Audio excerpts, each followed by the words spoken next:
8,000 strangers got a version of that dinner. But the people at the table got less. At the end of the night, the birthday person said quietly, "I don't think he was really there." And the guest who posted nothing ended up being the one everyone remembered. That contrast says something important about what constant documenting does to presence. Someone I know went to a birthday dinner last year.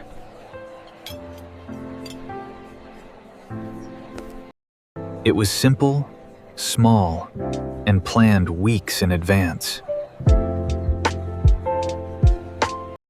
Before it even started, one guest had already turned it into content. Stories, previews, and carefully framed moments were being broadcast to strangers. By the time the night actually happened, he spent most of it angling shots. He seemed more interested in checking reactions than being with the people in front of him. The people at the table were getting fragments of his attention.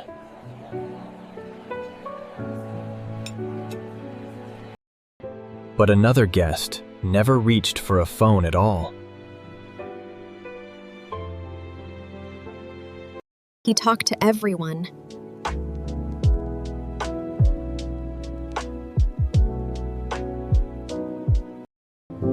He remembered details from conversations months earlier. The next morning, the birthday person messaged him just to say it meant a lot that he came. That is the contrast I want to pull apart today. Because some people do not stop documenting their lives for noble reasons. Sometimes something drove them away from it. A breakup, loneliness, depression, or an experience of exposure that felt punishing. For many people, leaving social media was less a philosophy than self-preservation. But a few weeks later, many of them described the same sensation.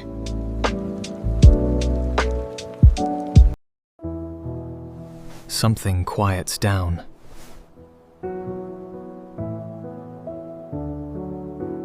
Like a background noise you stopped noticing was suddenly gone.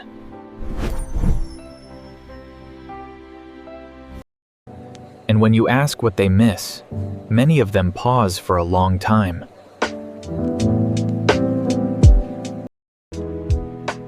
Then they say something unexpected. I don't really miss it at all. Research helps explain why.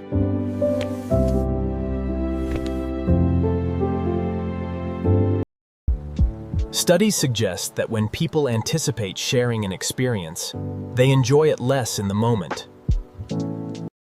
The act of preparing to document something pulls you partially out of it.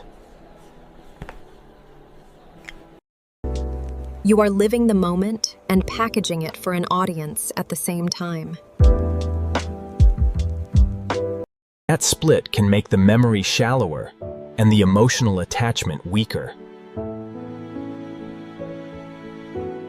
Some people feel that cost intuitively and eventually stop paying it. Another useful idea here is private self-consciousness.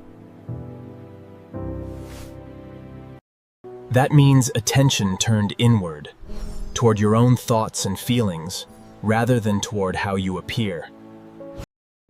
People high in private self-consciousness are not detached from life. They are often more deeply attuned to it. They ask, "What do I actually feel?" instead of, "How does this look to other people?" In a culture built around outward performance, that can look strange. But it can also create a steadier sense of self, one that needs less external confirmation. There is still a social cost.